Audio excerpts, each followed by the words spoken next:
The final one is al-Asha. Asha, the root letters for that are Hamza, Sin, and Alif. Or Ya, you can say it's a Ya.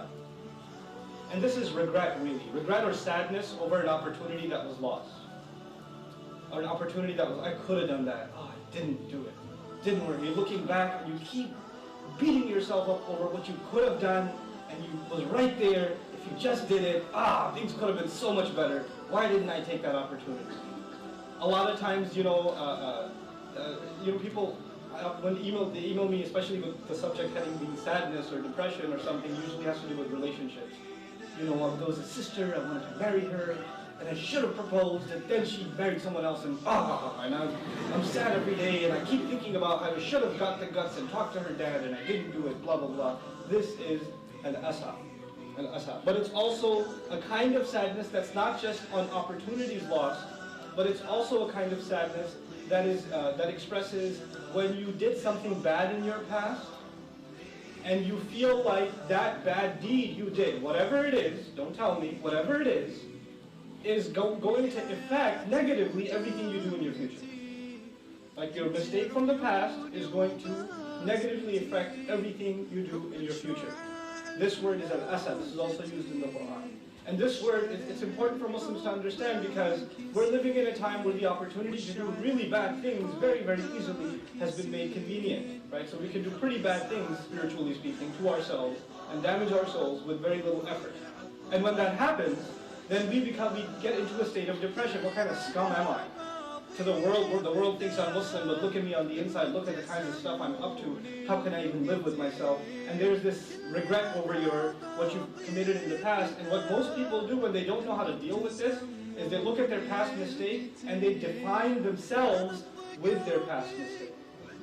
What I mean by that is, I messed up, that must mean, I messed up in the past, which must mean I am messed up.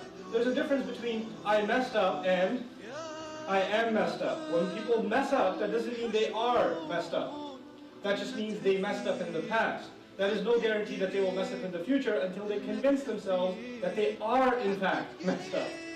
The only one who can mess you up is your own conviction. Allah Azza wa Jal built you with taqweem.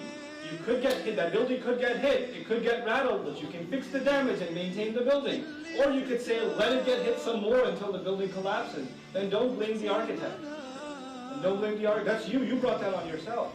You cannot live with that kind of constant negative being brought back over and over and over again. There are mother-in-laws, especially in Desi culture, that relive sad incidents in the past. Or they don't let their daughter-in-laws, or the daughter-in-law doesn't let the mother-in-law, or the father doesn't let the son or daughter, they don't let them get over what happened. Just get over it. Move on with life. They can't do it. They have to bring it up. It happened 20 years ago. Let it go. No, you did not get married without permission, therefore, it just makes me sad. But it's over. You cried about this for 3 weeks already. Remember all those tears? Remember all those dishes you broke? We did that already. Now I have children, and those children are going to get married. And you're still not coming to the wedding because of what happened for that like 30 years ago. You're making yourself miserable, people around you miserable, because of Asha, because you can't let go of the past. And you're letting it cloud the rest of your future. Allah Azza wa Jal did not want us to have a heavy life or to have a heart filled with sadness. Actually, one of the descriptions of a heart that's full of iman, a beautiful description in the Quran is qalbun salim. Qalbun salim, so beautiful. The word salim in the Arabic, one of its meanings? Healthy. One of the meanings of salim is healthy. Allah wants the believer that comes to Allah on Judgment Day successfully. Allah says, إِلَّا مَنْ أَتَى اللَّهَ بِقَلْبٍ سَلِيمٍ, except for the one who comes to Allah with a healthy heart, a sound heart, a heart that is free from damage, meaning emotionally you're sound, not just in terms of your iman, but these emotions have an effect on our iman.